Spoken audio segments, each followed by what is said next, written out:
Hey y'all, Noni here. Welcome back to my channel. You can call me Noni. Please like, comment, subscribe, and share. I wanted to, I actually didn't have a thought out plan. Just wanting to check in, trying to kind of like pick up. I think my husband might be back, so I may have to be like, bye. But I just wanted to check in. Oh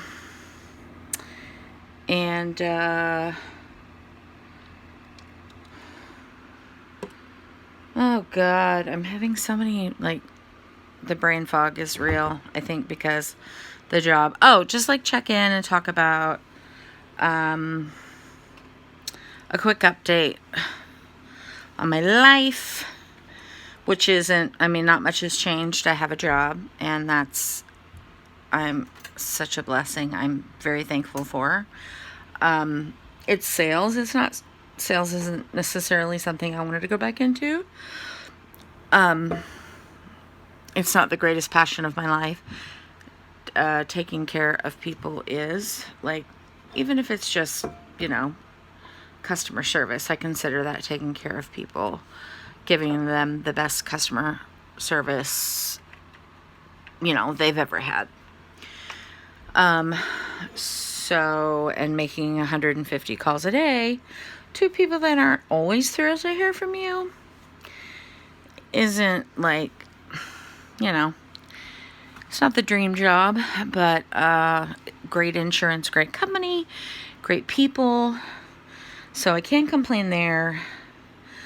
And the one thing about sales is it can be exciting, like the selling part, like when you land a deal, And for me, landing a deal is just somebody agreeing to talk to one of our, like, actual sales reps about our product.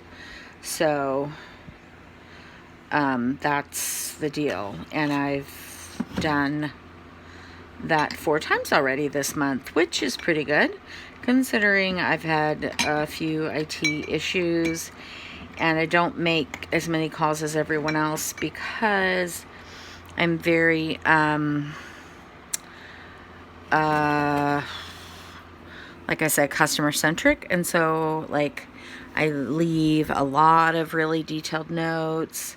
I probably talk to the customers longer than anybody else because, well, I'm Southern, and I also just, I like to get to know the business and the people that I'm talking to in case it comes up at a future time, and I want their experience with me to be good, so that even if they don't, quote unquote, buy today, maybe they'll remember me and be like, oh yeah, she was really great to work with. I'm going to buy with them because of my great experience with her. And I've actually had that happen, before. It could take like a year, but I've actually had that happen. So, sorry, I'm trying to clean while talking. So I'm glad of that. Like, I've made some, even though I'm not making as many calls as I need to make, not hitting my call quota, which is 150 calls a day. Yikes. Because I leave a lot of notes and I spend a lot of time talking to clients, I'm not meeting my call quota. So that's definitely something I need to work on, which I will. I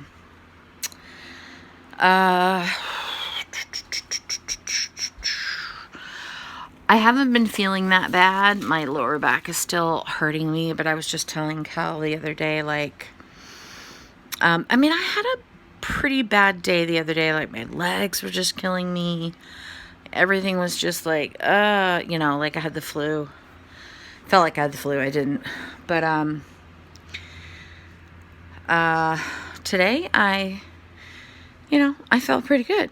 So I'm thankful for that. The only problem is that I am 99.9% sure that I have a cavity.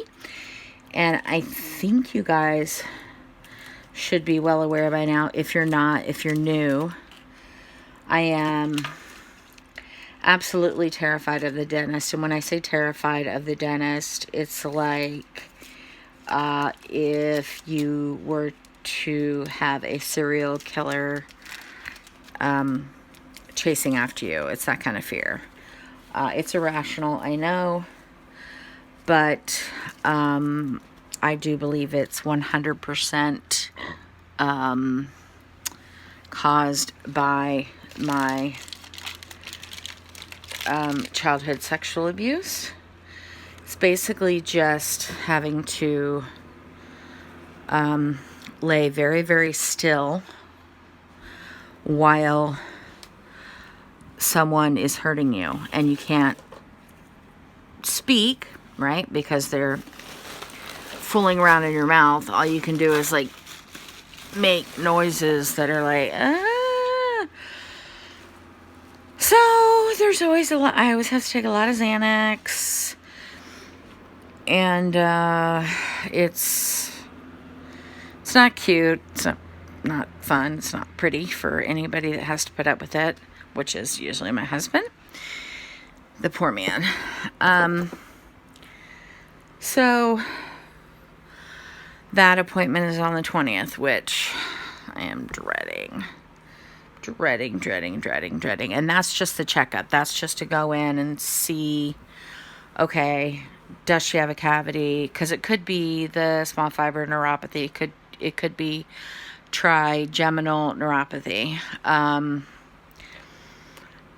have a feeling it's a cavity because there was a pre-cavity. I don't know what to call it. A pre-cavity. Just when they were watching, when that could turn into a cavity. They were watching it. The last time I was there, which was like 6 months ago, they were like, no, it's fine. Keep doing what you're doing, which is brushing and flossing like crazy. I keep up to date on that, or whatever the term is. I am very stringent about keeping my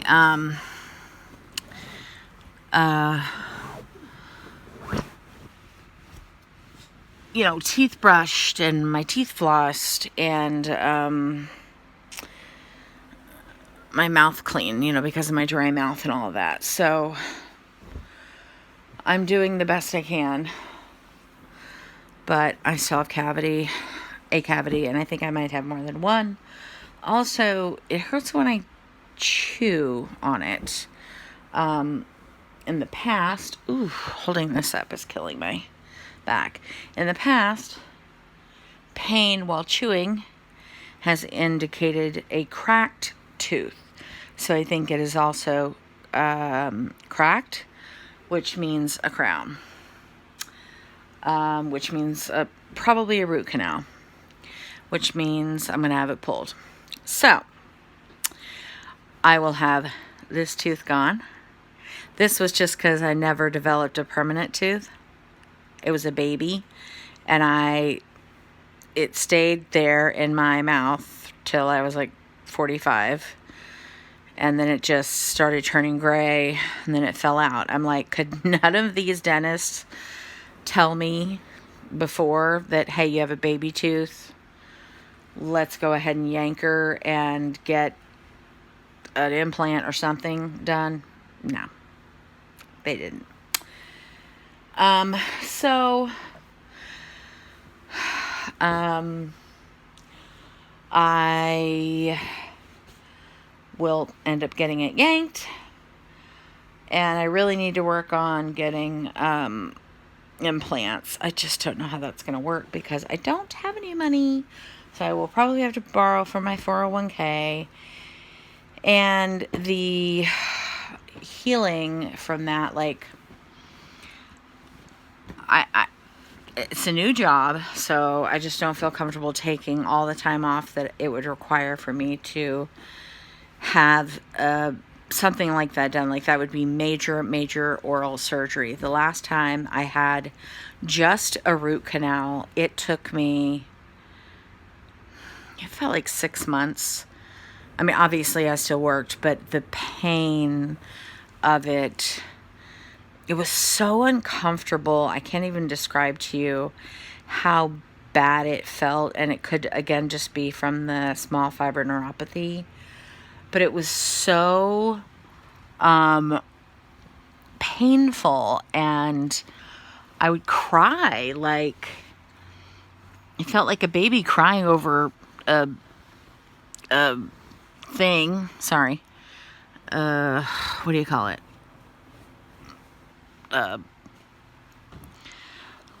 Oh, damn it, I can't think. Crying over a root canal that was already finished, but it would ache so badly. It would ache. It was almost like my mouth was, you know how when you have like an organ that rejects the organ, it was almost like my mouth was rejecting whatever the crap is that they filled the hole up with, the root canal up with. So I'm not looking for, like, implants are even more invasive. I have a partial implant, like I have right here. I have the metal part. You see that? Can you see that? So the metal part's in there. I just need the tooth part to screw in. But just the half of it was $6,000. So no, the whole thing was $6,000, so the other half would be $3,000. I don't have that. At the time, I still had younger children. I didn't have time or the money to devote to my teeth. And now I really don't, because my husband still doesn't have a job. And, I just got this new job. And I'm always scared with new jobs, like, you know, if I don't meet my numbers, if I don't meet my 150 calls, are they going to fire me, you know? I'm always very paranoid about being fired quickly from new jobs, though I never have been. Like, I never have been. I work very hard, and I do my very, very, very best, though it may not appear that I do, because I don't meet my, like, for instance, I'm not meeting my call numbers, but that's because I do a lot of research. I leave a lot of really good detailed notes. I spend a lot of time talking to the clients, and a lot is like 5 to 7 minutes, but you know, when you're making sales calls, a lot of the times people are like, hey, my name's Jimmy. I got this, this to offer. No, you don't want it. Okay, bye, next. And they don't leave notes. I'm just very detailed in that way because, one, I want to leave notes for myself. So that when in 6 months or whatever I talk to them, I remember the phone call better, but also I spend a lot of time talking to these people. Like, a lot of times, like, is 5 to 7 minutes, but I really want to get to know them, like, personally, not just because it's, business, but just like, hi, how are you doing? Especially, with COVID, and the places that I'm calling are, like, hi, hotels, B&Bs, this, that, and the other. And I want to be very sensitive to what they're possibly going through with the COVID situation. They could be in the process of shutting down or trying to sell or hurting really bad financially, and some of these are businesses that have been in the family for 50 years, 100 years, and so it's just very sensitive. It's not like B2B sales where I'm a Xerox company calling to see if you need any Xerox equipment. This is more of a very personal level, in my opinion. And because I care about people so much, I just want to build that relationship with them and I guess make them feel safe when I'm calling. That I'm not just there to make them buy something for me. Like, I really care, because I do really care. So anyway, I don't know. I'm sounding cheesy, I guess, but that's just how I am. So that's going on. I have insurance, which is fabulous. I have been looking for a therapist. I found one that I thought would be really great, but she's booked solid, so back to the drawing board on that one. It's very hard in where I live to find, I guess,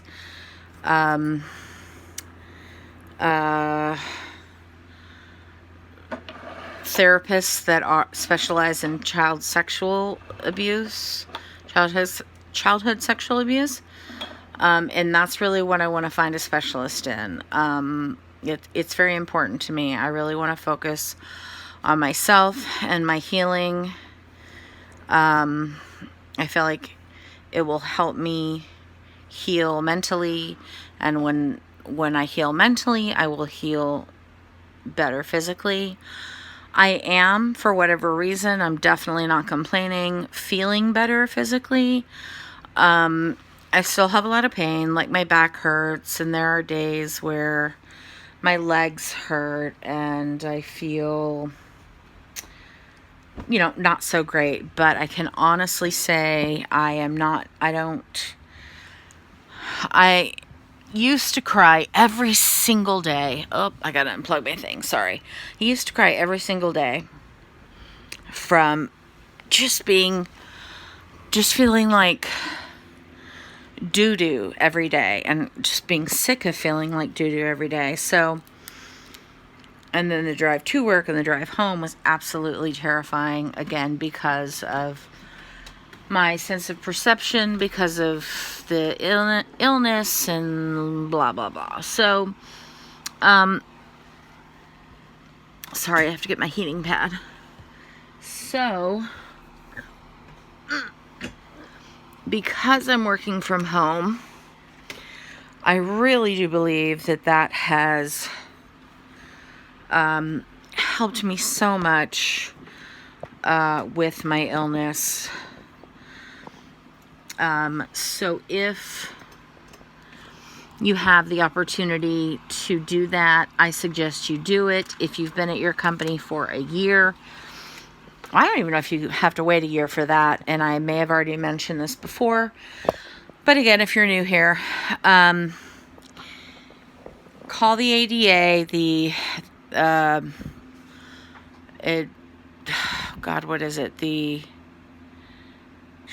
just type in ADA, Americans with Disabilities Act. Basically just stating, like, whatever accommodations your company can make for you, they absolutely can and should, because quality of life matters. And at the end of the day, you'll be a better employee, I'm a much better employee, and with my doctors being closer, before I had a 45-minute commute. With my doctors being closer, I can run across the street, go do what I need to do, and come back. And so I won't need as much time off of work, or I could just leave at 4. Whereas before it wasn't really possible. So, oh God, where's my remote control? Anyway, so,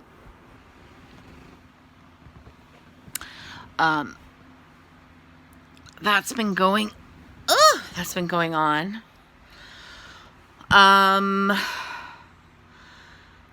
spring is finally here, thank God. The time change has extended the